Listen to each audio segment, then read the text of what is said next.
Chirpy, the lovable lovebird.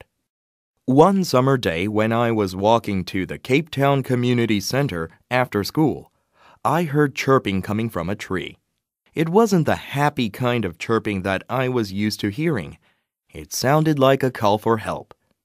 I walked over and looked under the tree to find a small red and yellow baby lovebird.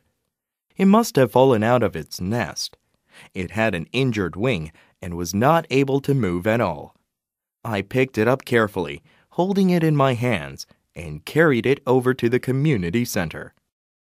I showed the bird to the receptionist, and we decided to take it to an animal hospital.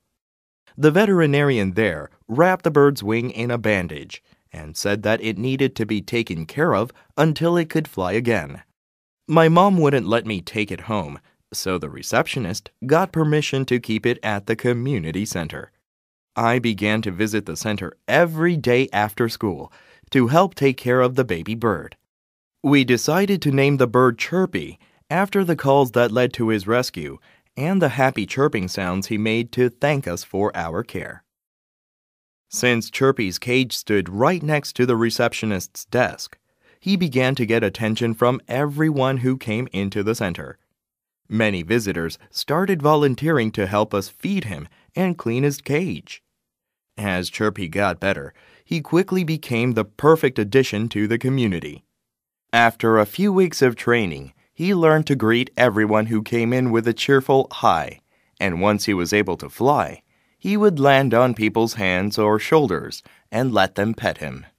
When Chirpy's wing had fully recovered, we took him outside and set him free. A lot of people gathered to see him off.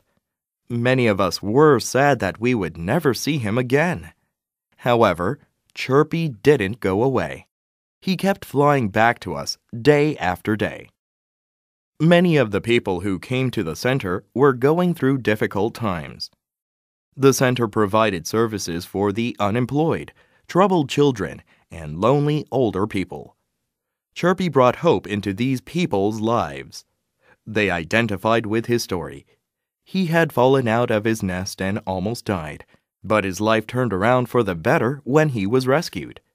Seeing him made people believe that things were going to turn around for them too. Chirpy became an important part of the community center. When he greeted the elderly visitors or sat on their shoulders, they felt as though they were spending time with a loving friend. Children loved Chirpy too. He made shy, troubled children feel happier and more comfortable at the center. Chirpy would jump onto one of their hands and let them lightly pet his soft feathers. Amazingly, Chirpy even helped some children improve their reading. When they were too shy to read out loud to other people, they practiced reading to Chirpy first. They felt more comfortable reading to him. He was always happy to listen, and they knew that he wouldn't judge them for reading too slowly or making mistakes. This helped them build confidence. Chirpy gave everyone at the center a sense of togetherness that was stronger than it had ever been before. The new hope and happiness spread throughout the town. We even started to have weekly town dinners at the community center.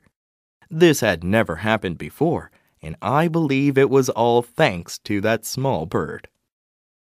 After I left for university in another region, I didn't see Chirpy again, but from time to time, I thought of him. Chirpy had a lot of personality packed into a small body. It was amazing how thrilled this little bird was to play and spend time with people.